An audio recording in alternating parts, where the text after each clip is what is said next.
Olá, bom dia, seja bem-vindo, seja bem-vinda ao A Notícia de Frente desta terça-feira, hoje, dia 2 de fevereiro, de março, dia 2 de março de 2021. Chega junto, participe aqui com a gente do A Notícia de Frente. Estão arrumando aqui os cabelos que eu vi que, ó, já está descabelado. Bom dia, Lúcio. Nem precisa, né, Nayara? Bom dia, Nayara. Bom dia, professor Haroldo. Bom dia. E bom dia a você que nos honra com a sua companhia. Bom dia, Haroldo. Bom dia, Nayara. Bom dia, Lúcio. Bom dia a todos os nossos queridos telespectadores. Vamos embora na terça-feira. Vamos embora porque o programa está recheado de informação. Você que está em casa vai sair para trabalhar daqui a pouquinho, está na dúvida. E aí, como que ficou o decreto do governador Mauro Mendes? Os prefeitos têm que respeitar esse decreto. Acho que é um momento que surgem diversas dúvidas entre os nossos telespectadores e hoje a gente está aqui para sanar. Não só sanar, como também comentar, fazer uma análise, porque aqui você fica muito bem informado e aqui você tem todos os elementos para poder debater aí na sua casa, com os colegas, com os amigos, nos grupos de WhatsApp da vida, Exatamente, né, Haroldo? Fala, olha, negativo, Lúcio Sorge falou que é assim, Haroldo Arruda falou que é desse jeito, eu vou na análise deles. Exatamente. O importante é o debate salutar de ideias, de opinião, né, com relação a todos esses pontos aí, mas eu particularmente acho que por ser impositivo, ele vai ter que acatar, né? É um decreto impositivo, provavelmente vai ter que acatar. Se ele disser não, o Ministério Público pede, como é que é, Lúcio? O Ministério Público pede para acatar e ele aceita. É isso? Pois é, e só fazendo uma correção, né? Com a permissão aqui da nossa âncora, né? Ela falou assim, olha, se o Haroldo falar uma coisa, o Lúcio falar outra, né? Eu posso concordar com um, discordar do outro, e lá né? no grupo que eu mas falei. aí nós dois, né, professor, nós corremos o risco seguinte, da Nayara chegar e falar, ó, não tá concordo com nenhum dos dois. Aí vale o meu, Tem tá, isso, gente? É isso que eles estão falando. Lógico que vale o seu, porque você é a juíza, né? Olha, vamos falar... Centrão. Vamos começar falando então do decreto do governador Mauro Mendes. Começar a falar do decreto aí do governador Mauro Mendes, que instituiu toque de recolher em todo o estado a partir de hoje. A decisão foi anunciada ontem durante reunião com chefes de poderes e prefeitos aqui de Mato Grosso. A Luciana Gavilli, ela acompanhou essa reunião e traz as informações para a gente.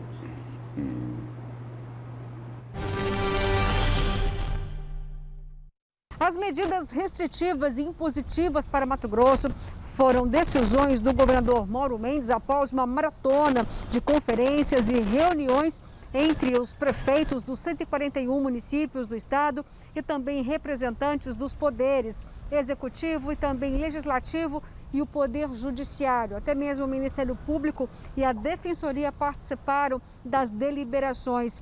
O governador tomou essas decisões com a finalidade de conter o avanço da Covid-19 em Mato Grosso. Entre as medidas estão restrições de horário até às 7 horas da noite para todos os segmentos, com exceção apenas dos essenciais. Até os supermercados e postos de combustíveis passaram a ter restrições de horários, podendo funcionar a partir das 5 horas da manhã até às 7 horas da noite. E também tem toque de recolher. Estaremos adotando hoje à tarde, através de decreto estadual, que será impositivo aos 141 municípios algumas regras. E dessa vez, diferente de outrora, nós vamos estabelecer que das 5 da manhã até às 7 da noite, as atividades poderão ser exercidas com certa normalidade dentro das regras de biossegurança. A partir das 7 da noite, somente farmácias, estabelecimentos ligados à saúde pública, postos de gasolina sem delivery, sem conveniência, poderão funcionar. E as indústrias, principalmente aquelas ligadas à produção de alimentos. As diretrizes serão encaminhadas em forma de projeto de lei para a Assembleia Legislativa, que vai analisar com regime de urgência, podendo inclusive aprovar multa para a população que for pega em flagrante fazendo aglomeração. Essa medida pode ser importante para tentar coibir ainda mais o avanço por parte de estabelecimentos e de pessoas que insistem em fazer aglomerações. A Polícia Militar será colocada na rua com barreiras para saber se as pessoas estão circulando, qual o motivo dessa circulação, sob o ponto de vista, se não justificado adequadamente, poderão sofrer as consequências que estarão previstas em decreto e em lei. No dia de hoje, nós estaremos caminhando à Assembleia Legislativa um projeto de lei para estabelecer multas mais pesadas e bastante pesadas para estabelecimentos que descumprirem essas normas de vigilância sanitária. Além de multar os estabelecimentos, estarão também previstos, né, na legislação multas que poderão ser aplicadas ao CPF das pessoas que estiverem também igualmente descumprindo. As medidas terão validade por um prazo de 15 dias. Está descartado o termo a princípio de lockdown, mas seria talvez um mini lockdown, como o próprio governador intitulou. É que as medidas buscam encontrar um equilíbrio entre a proteção da economia e também da saúde.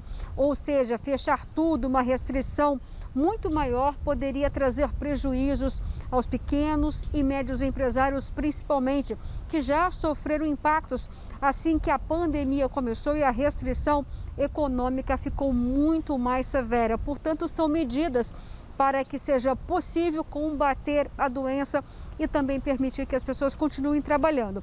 Só que existe também uma diferença em relação às atividades no setor público, com restrição apenas presencial em alguns setores e praticamente a maioria fazendo o atendimento home office. Eu espero que a população compreenda, porque, gente, essa semana, lamentavelmente, nós vamos aí provavelmente chegar a quase 100% de ocupação das nossas UTIs. Se nós não frearmos o vírus, nós vamos ter muitas perdas de vidas em função disso. A grande preocupação, de fato, é conter a Covid-19. Mato Grosso apresenta números elevadíssimos, tanto em contágio como, infelizmente, de mortes. Certo, olha, a gente vai trazer atualização dessas medidas, porque teve uma atualização... Foram duas. De ontem para hoje aqui, pois é, atualizações, né? Teve umas atualizações de ontem para hoje. Eu vou abrir aqui o decreto para poder falar para vocês. Atenção. Enquanto você abre aí, a informação é o seguinte, que esse toque de recolher, né, que é a partir das 21 horas, a informação aqui do jornal da Gazeta, da repórter Natália Araújo, é de que esse toque de recolher entra em vigor a partir de amanhã. Amanhã. Essa é uma das alterações. A outra é com relação a eventos, existe uma abertura para a questão de eventos, e a outra para a questão do alongamento do delivery, que vai até às 23 horas. Tem mais uma, Haroldo? Tem mais uma? Tem. Vamos aqui, então, só trazer as informações. Olha só, o funcionamento vai ser da seguinte forma: de segunda a sexta-feira está autorizado o funcionamento no período de 5 horas da manhã até as 7 horas da noite. Aos sábados e domingos está autorizado o funcionamento entre as 5 da manhã ao meio-dia. Essa é uma mudança. Domingo, o governador tinha anunciado que ia fechar tudo. É verdade. Mas agora colocou o funcionamento, então, das 5 até meio-dia, assim como o sábado. E aí continua, né? As farmácias, serviços de saúde, hospedagem, transporte coletivo, transporte individual, como Uber, 99, táxis, enfim, aplicativos, funerárias, postos de combustíveis, exceto as conveniências para vender bebidas, né, ali as conveniências, indústrias, atividades de colheitadeira, armazenamento de alimentos e grãos, serviços de manutenção, fornecimento de energia, água, telefonia, coleta de lixo, não ficam sujeitos às restrições de horário. Aí o pessoal pode perguntar, Nayara, porque aí outra mudança, delivery, vai até as 23 horas. Aí o pessoal pode perguntar, olha, o governador colocou o toque de recolher, e aí eu sou do delivery, eu sou um funcionário ali do restaurante, eu estou no delivery, eu posso voltar para minha casa? Pode, porque ele é um trabalhador essencial que não entra aí nessas restrições. Então, se ele for parado nesse trajeto do trabalho, quando fecha o restaurante às 23 horas, porque está em delivery, se ele for parado nesse trajeto até a casa dele, ele pode apresentar ali o documento do chefe e falar, olha, Sim. eu trabalho, meu crachá estava aqui trabalhando no sistema delivery. Mesma coisa para o motoqueiro, para o motociclista, enfim, para os entregadores de bicicleta, de carro que trabalham no sistema delivery. O importante, ontem o prefeito Manuel Pinheiro teve numa live, uma conferência com alguns empresários que pediram para que ele pudesse estender o horário, né? Não às 18 horas, mas estender o horário para ficar um pouco mais tarde, para eles pudessem... 18 não, 19 19 horas, né? inclusive alegando que poderiam voltar a funcionar apenas com as mesas ocupadas e nenhum cliente, de certa forma, de pé ou aguardando lá fora dos restaurantes, né? Mas não houve posicionamento claro por conta do prefeito Emanuel Pinheiro, que vai se posicionar hoje com relação a esse decreto impositivo do governador. O João vai trazer as informações, vamos tentar, né, ir com o João daqui a pouco, trazendo informações de Várzea Grande e de Cuiabá. Então, deixa eu só pincelar novamente, gente, como que ficou. A gente tem uma arte aí, e tem uma outra informação aqui que eu não sei se eu acabei passando batido, sobre o transporte coletivo, você falou já ou não? Não. A outra informação que tem aqui é de que o transporte coletivo e os aplicativos funcionam até às 22 horas, portanto, até às 10 da noite. Deixa eu fazer um adendo, eu acho importante. Agora cedo, no programa do Arizona, uma ouvinte trouxe a seguinte situação. Os ônibus continuam aglomerados, né? Mas ela estava reclamando que as travas das janelas, considerando que existe aglomeração, continua tendo aglomeração dentro dos ônibus, para providenciar, para destravar essas travas das janelas, para poder as janelas serem abertas, né? E não ficar num ambiente completamente fechado, porque os ônibus estão com essas fechaduras emperradas ali e precisam ser abertas sem dúvida alguma. Como que é? Os ônibus continuam aglomerados, né? E para piorar a situação, Nayara, não tem como você abrir a janela do ônibus. As fechaduras lá, as travas estão emperradas, né? E ela está solicitando exatamente para poder destravar isso, para que as janelas possam ser abertas. Ou sair do pátio o ônibus já com a janela aberta, por conta de circulação de ar dentro do ônibus. Lúcio, aqui o GD, ele traz, a gente vai aqui para uma matéria do GD, do Portal Gazeta Digital, que traz também essas informações já atualizadas, tá? Os eventos podem ocorrer dentro do horário permitido, respeitando 30% de capacidade, um número total de pessoas de 50%. Lembra, gente, que era de 100 pessoas, agora foi para 50. Os serviços de entrega, então, de delivery estão autorizados até às 23 horas. Transporte coletivo e os aplicativos como Uber 99, os táxis podem funcionar normalmente, que o decreto traz, que pode funcionar normalmente. O toque de recolher é a partir das 21 horas até as 5. Aí o pessoal pergunta, porque aí tem confusão, né? Mas toque de recolher, fechamento, como que é? Toque de recolher é o seguinte, se você estiver andando na rua depois das 21 horas, e se você não for um Uber, se você não for um motorista de aplicativo, um taxista, um médico, uma enfermeira, um funcionário de um restaurante que está no sistema delivery, um funcionário de uma farmácia, enfim, de todos esses serviços considerados aqui no decreto essencial, um frentista, uma pessoa que trabalha num posto, que abastece ali. Se você não for nenhuma dessas pessoas, você vai ter que explicar. Aí o porquê, e tem multa, né? E tem multa para a pessoa. R$180 por pessoa. Só que essa multa ainda não está aprovada, né, gente? Porque essa multa tem que ser aprovada pela Assembleia Legislativa e foi encaminhada ontem, na verdade, para a Assembleia Legislativa. A multa, de acordo com o projeto, a multa para as pessoas físicas que descumprirem a norma será de R$500. Já as empresas e órgãos públicos que não respeitarem podem pagar uma multa de R$10 mil, ou seja, não é mais de 180, subiu, aumentar. Foi para 500 e R$10 mil para a empresa. E outra coisa que precisa ser explicada são critérios diferentes, né? De uma atividade para outra, né? Está aqui no jornal A Gazeta de hoje. Diz o seguinte aqui, devem ser respeitadas as medidas de segurança, como o uso de máscara, distanciamento e limitação, olha só, limitação de 50% da capacidade máxima do local. É isso, Nayara? É isso, né? Pois bem, aí tem um outro item aqui, né? No critério diferente. Eventos e atividades religiosas podem ocorrer dentro do horário permitido, desde que respeitados os limites de 30% da capacidade do local e um número máximo de 50 pessoas. Por que os critérios diferentes? Lá no bar, lá no restaurante, pode ter 50% da capacidade? E aí o seguinte, Um outro tipo de evento, no caso aqui, um evento religioso, tem que ser só 50 pessoas. Por que os critérios diferentes? Lúcio, no papel tudo é lindo, na prática não funciona. Não, Na mas vai prática ter que- não vai funcionar. Vai ter que rever. Não vai funcionar. Vai ter que rever. Alguém vai contar, por exemplo, tem 50, tem 30, tem 20? Ninguém conta nada, rapaz. Você não consegue fiscalizar ônibus, não fiscalizar a festa.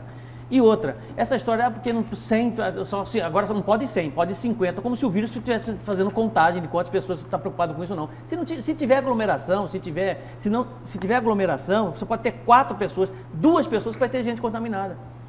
Não tem essa conversa, rapaz. Isso eu acho interessante, acho lindo, entendeu? As autoridades, eles fazem o decreto e colocam no papel, o papel aceita tudo, é lindo. Mas na prática não vai funcionar. E aí, não funciona. perguntar também o seguinte, não pode ter aglomeração, correto? Muito bem. Já como as prefeituras, tanto de Cuiabá como de Várzea Grande, não fiscalizam as empresas do transporte coletivo, os veículos, os ônibus andam superlotados, transportando os passageiros como sardinha em lata, a pergunta é a seguinte: a polícia vai poder fiscalizar isso? A polícia militar vai poder exercer essa fiscalização com quem está desobedecendo uma determinação aqui? Porque não é orientação, não, é determinação desse decreto, tem que seguir, né? Ele não é recomendatório. Ele é impositivo. Não, ele não é recomendatório, é impositivo, é obrigatório, né? Aí saber o seguinte: a polícia vai poder intervir nesse caso? Lúcio, Lúcio Haroldo, tem muitas dúvidas aqui. É claro, gente, por exemplo, tem uma pessoa aqui, dúvidas importantes, tá? O Ismael pergunta, olha, eu tenho um voo 2h30 da manhã, o que eu faço?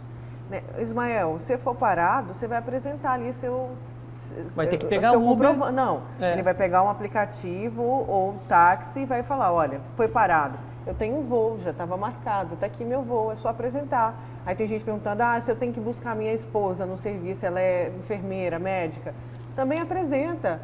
Fala que você vai buscar a esposa. Eu acho que tudo tem que ter um documento, tem como comprovar, tem documento da esposa, né, gente? E aí o pessoal está perguntando, vem cá, os motoristas de aplicativo, os ônibus só vão poder pegar o pessoal do serviço essencial. Na prática depois das 21 horas. Infelizmente, depois das 21 horas é só o pessoal que está aí rodando. Por isso que não tem restrição para ônibus no que tange horário, tá, gente? É para ônibus e nem para motorista de aplicativo ou taxistas, porque as pessoas continuam trabalhando. Então essa informação que está no jornal da Gazeta está equivocada. Nós falamos aqui agora há pouco que o transporte coletivo e aplicativos seriam até às 22 horas, não existe essa exigência no decreto. Não, porque os trabalhadores essenciais continuam circulando, né? Os enfermeiros, médicos, o pessoal que trabalha em restaurante, delivery, farmácia. E tem uma outra participação aqui interessante. Bom dia, bancada da Notícia de Frente. Por gentileza, podem me tirar uma dúvida? Os ônibus serão multados por conta da aglomeração, pois os ônibus em Cuiabá só andam lotados. É o Jackson, do bairro Lixeira. É a pergunta que eu fiz aqui. Como as duas prefeituras, né? Vão falar assim, não, as prefeituras fiscalizam. Meia boca. Senão, os ônibus não andavam superlotados, não é isso? Outro dia aqui, o João Fernandes fez uma participação aqui, lá no terminal do CPA3, não foi esse? E fez também uma participação num outro terminal aqui no centro da cidade. Na estação Alencastro. Na estação Alencastro. Mostrou lá o seguinte, que não tinha álcool gel, coisíssima nenhuma, os ônibus andando superlotados, não tem aquela higienização no ponto final, que foi um compromisso assumido com a prefeitura, inclusive. Assumiram o compromisso com a prefeitura, não cumpriram, não foram fiscalizados, não aconteceu absolutamente nada. Então essa aqui é a pergunta. Já que as prefeituras não fiscalizam e o decreto é do governo estadual, a Polícia Militar vai ser utilizada para fiscalizar, não é? Outros setores aí que não cumprirem as determinações desse decreto. E aí, no caso dos ônibus, a Polícia Militar poderá agir também ou não?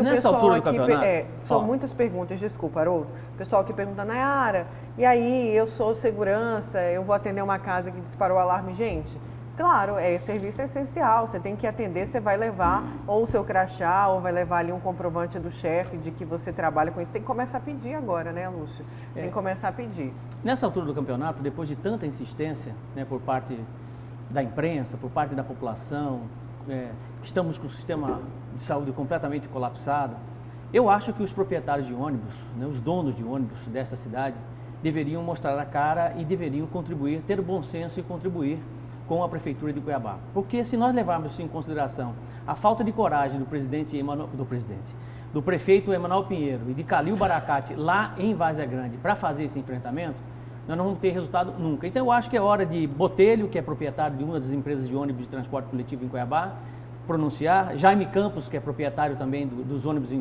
Cuiabá e Várzea Grande, começar a mostrar a cara e dizer por que a gente não consegue aumentar a frota. Isso já foi questionado aqui na notícia de frente. Eu quero saber. Negado por parte do presidente. Exato, eles negam isso, né? Eles negam isso, mas todo mundo diz que os dois que são proprietários dessas empresas. Então não tem proprietário, ninguém é dono desse ônibus, não aparece nunca o dono desses ônibus. Afirmar, né, Haroldo? Pois é, então eu quero saber quem é que é dono das empresas de ônibus aqui em Cuiabá e Várzea Grande. Eu quero saber quem que é, se não são os dois. Esses caras têm que dar explicação, tem que falar, porque não aparece igual cabeça de bacalhau, não aparece nunca. Ué, que história é essa? Você está entendendo? Que história é essa? Quer dizer que tem uma concessão importantíssima como essa, a população toda sofrendo por conta da falta de ampliação de ônibus aqui na nossa cidade, por conta de aglomeração lá dentro. A gente insiste, a gente pede, a gente faz o que pode e o que não pode pela imprensa, né? Cobra dia e noite aqui e não aparece ninguém. Não aparece ninguém para falar com relação aos ônibus, é só o prefeito escorregando de um lado, o governador escorregando do outro. Por que não fala? Por que não vem a público e fala, olha, a situação é essa? Nesse caso aí, professor, eu acredito o seguinte, quem tem que dar uma explicação aí é a Prefeitura de Cuiabá, é a Secretaria de Mobilidade Urbana, que tem o poder de fiscalizar, né? O município tem esse poder de fiscalizar, de cobrar as empresas, de enquadrar, de multar, de suspender contrato, de fazer tudo aquilo que está dentro aí das determinações legais. A Prefeitura é que tem que responder, tanto a Prefeitura de Cuiabá como a Prefeitura de Várzea Grande responder, olha, por que é que os ônibus andam superlotados? Por que é que vocês não determinam que nos horários de pico, onde tem maior movimento de passageiros, por que é que não se coloca uma certa quantidade de veículos a mais? Ele fala com quem? Eu quero saber. Bom, a Prefeitura com certeza sabe com quem vai falar, porque ela tem o contrato lá da licitação. Pois se não é o Jaime, se não é o Botelho, é alguém. Bom, eu estou dizendo, ninguém sabe quem é. Nós estamos cobrando fiscalização. Se você quer que chame lá o Jaime, o Botelho, tudo bem, pode pedir para chamar. O que eu estou colocando é o seguinte, que essa missão é da Prefeitura de Cuiabá, da Secretaria de Mobilidade Urbana, de fiscalizar. Se você faz questão que eles apareçam, tudo bem. O que eu estou colocando... Eu não faço questão que eles apareçam, o que eu estou colocando é que... questão que os donos dos ônibus se pronunciem. O que eu estou colocando é o seguinte, é que a Prefeitura é quem tem a missão de fiscalizar e ela não está fiscalizando. E aí, se não está fiscalizando, independente de quem seja ou não o proprietário... Exatamente. Né? Por exemplo, como a Nayara colocou, os dois vieram aqui e negaram, né? Nós não temos empresa nenhuma. Não é isso? Então, o que o Lúcio está falando é muito sério, a gente está tirando a responsabilidade, foi o que eu falei aquela vez que a gente até discordou aqui, da ajuda e da cobrança por parte do governo, que a gente falava ali dos barões, né, do agronegócio. Por quê? A gente está tirando a responsabilidade dos órgãos públicos de fiscalizar, de fazer a cobrança necessária, de dar a ajuda para o povo. Tem um monte de gente aqui perguntando, olha, eu vendo lanche na avenida perto do aeroporto, tem uma participação aqui como várias, eu tenho um baguncinho aí, como que vai ficar? O governo vai me dar um auxílio? O governo vai me ajudar? Vai nada, vai quebrar. Financeiramente, nesses 14 dias, nesses 15 dias? Pois é, a pergunta que a gente faz todos os dias. Vai quebrar. Vai ter ajuda, governo? Vai ter ajuda, governador? Vai ter ajuda, prefeitura, para essas pessoas? Porque tem gente que vai quebrar de novo. Claro que vai. Tem gente que está pagando empréstimo do lockdown do ano passado. Óbvio que vai quebrar. É preciso, só que também os governadores... ao editarem um decreto como esse, o governador ele tem que pensar também nessa população. E numa ajuda para essa população, é isso que a gente cobra aqui sempre. É o social, Lúcio. Cadê o social? Nós já cobramos por mais de uma vez aqui, né? O que pode se chamar aí de uma rede de proteção social, não é isso? O Estado está lá com boa arrecadação, não é isso? Recebeu dinheiro do governo federal, não é? E aí é o seguinte, precisa também olhar para essas pessoas, né? Essas pessoas que vão ficar novamente sem poder trabalhar. É a ponta mais fraca. Vão ficar sem emprego, vão ficar sem renda, vão ter dificuldade de colocar comida na mesa para os filhos. Então, é preciso sim pensar, né? E pensar de forma muito séria em como amparar essas pessoas. Aqui, as pessoas participando. Bom, gostaria de tirar uma dúvida. Sou trans e dependo da noite. Como vai ficar a minha situação? Não tenho outro meio de sobrevivência. Pois é. Milhares de pessoas estão nessa situação. O comentário foi exatamente no Cidade Alerta de ontem, foi exatamente isso, olhando para os mais fracos. As pessoas que precisam Aí o pessoal sobreviver. perguntou, porque você falou das igrejas, o pessoal perguntou, Lúcio, o vírus do boteco é mais contagioso que o da igreja? É o Paulo perguntando. Você falou de como vai ficar as igrejas. Não, é o contrário aí, né? Pelo decreto, o vírus da igreja é mais contagioso do que o do boteco. Isso, né? Fala de novo pra gente como vai ficar. Porque é o seguinte, aqui no decreto é o seguinte, os botecos podem ter 50% da capacidade total. Mas tem que fechar, ou seja, ele não funciona à noite, né? Não, isso daqui dentro dos horários que estão autorizados, né? Não muda para ninguém aqui. Né? Mas os bares, as lanchonetes, né? Os restaurantes podem funcionar com 50% da capacidade. E aí, se couber 300, vai caber 150, é isso? Se bem que nunca obedeceram isso, né? Agora, a gente cansou de ver isso agora recentemente. Mas vamos supor que obedeçam, né? Aí é o seguinte, se a capacidade é para 300, pode colocar 150, mas lá na igreja só pode ter 50 pessoas, independente do tamanho como se da isso igreja. Fosse resolver. Né? Acho que o seguinte, esse vírus é tão poderoso que de repente, será que as imagens dos santos podem estar transmitindo o vírus? Será que é isso? Não, olha, lógico que é uma brincadeira, né? Mas tem que ser o mesmo critério para todo mundo. Gente, a gente vai continuar nesse assunto daqui a pouco, porque a gente vai falar de Várzea Grande, que tem um decreto mais restrito ainda do que o do governo. Qual que vai ser o seu destaque para hoje? Eu vou falar sobre o posicionamento da OMS ontem e de alguns infectologistas com relação à pandemia este ano de 2021. Pensar que é prematuro acabar com ela ainda em 2021. Quer dizer, a grande meta aqui hoje no mundo é a questão de evitar hospitalizações e óbitos. Como é que a gente vai conseguir isso? É o meu destaque de hoje. E o seu? Meu destaque de hoje, eu quero falar com dois públicos hoje. Com dois públicos. Eu quero falar com aquela pessoa, né, que perdeu um ente querido, que perdeu um parente, que perdeu um amigo, que perdeu um colega de trabalho, vítima da Covid. Esse é um público que eu quero falar. Mas eu também quero falar com outro público. Aquele público que estimula a aglomeração, que fala contra a máscara, que faz propaganda contra a vacina. Eu quero falar também com esse público irresponsável, né? Isso mesmo, um público irresponsável. Porque é o seguinte, agora eu quero mostrar aqui por que eu quero falar com esses dois públicos. Está aqui na capa do jornal A Gazeta.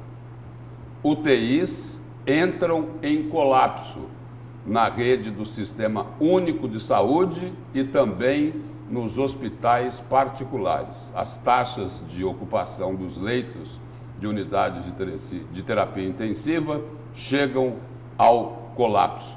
Em Cuiabá, o balanço de ontem apontava quase 90% de ocupação aí das unidades de terapia intensiva, das UTIs. Em várias capitais do Brasil é a mesma coisa. Tem capitais aí que não tem mais UTI. Outras estão lá com a taxa de ocupação 92, 94, 96, 97, 98%. Então é o seguinte, esse daqui é o problema, esse é o grande problema, porque sem UTI, como é que faz? E aí, a pessoa fica lá na fila, esperando a morte chegar e o ar dela acabar no pulmão?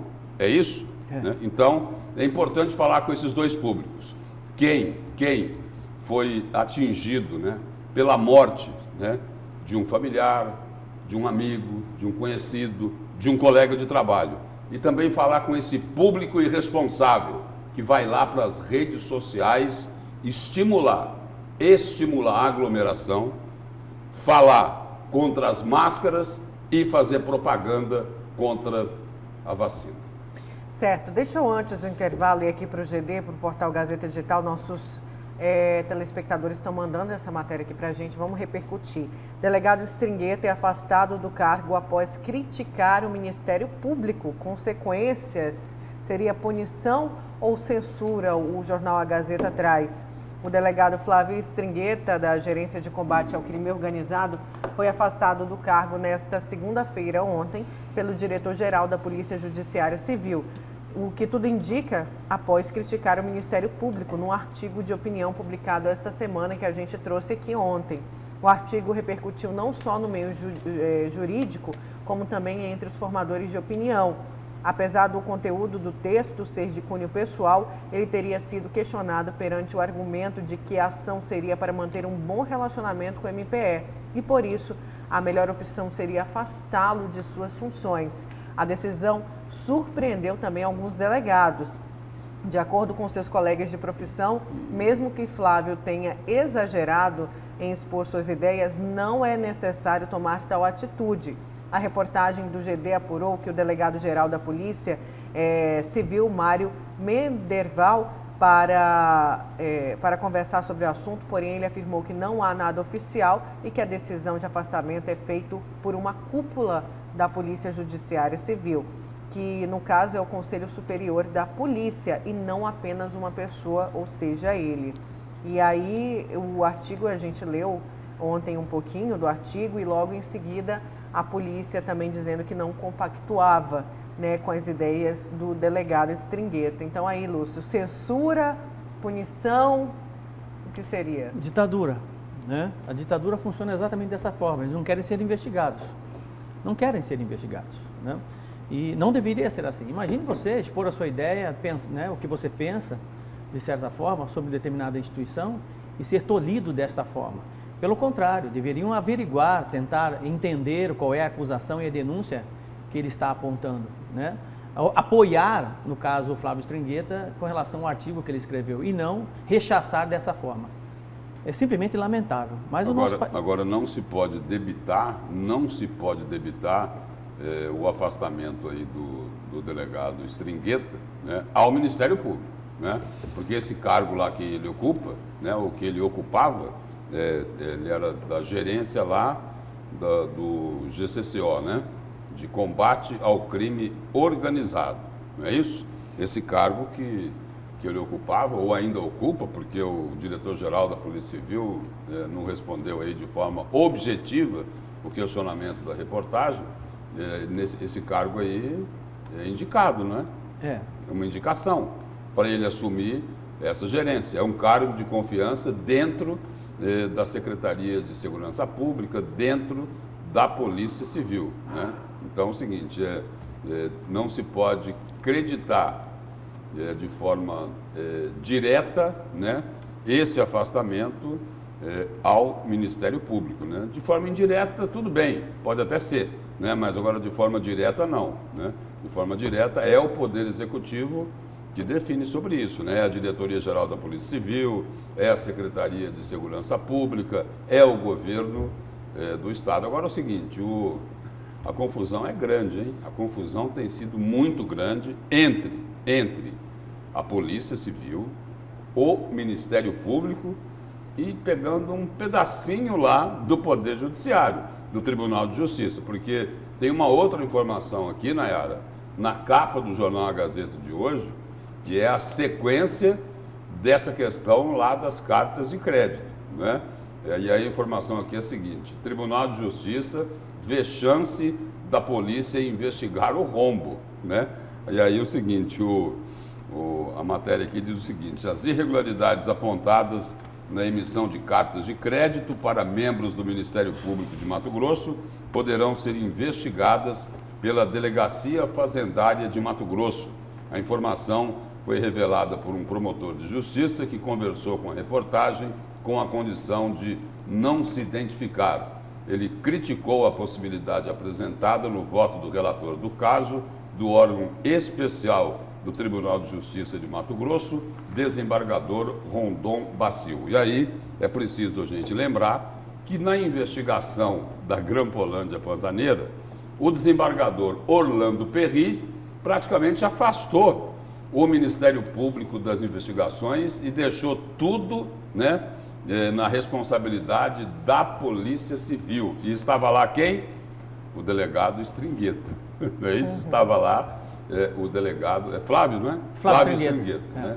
Ele que estava lá. E aí estava também lá e continua ainda a delegada Ana Cristina Feldner, né? Então tem aí uma queda de braço fortíssima, fortíssima entre Polícia Civil e Ministério Público. E lá no Poder Judiciário, eles não gostaram porque lá na Grampolândia Pantaneira, logo no início, eles chegaram até a denunciar aí de que magistrados tiveram uma vida fiscal e financeira bisbilhotada pelos grampos pantaneiros. Aí há um retorno, né, na história. Voltamos ao século XIV, século XV, época da Inquisição, Idade Média, em que aquele que contrariava o pensamento da igreja era queimado em praça pública, né? Ou, de certa forma, aquele que é contra o pensamento do rei também seria punido com enforcamento. Então, simplesmente lamentável, né? Olha, vamos agora às 6h42, vamos para o nosso intervalo, primeiro intervalo. Na volta a gente vai falar do decreto de Várzea Grande. O decreto é muito mais duro do que o do governo do estado, a gente já volta para explicar melhor para vocês.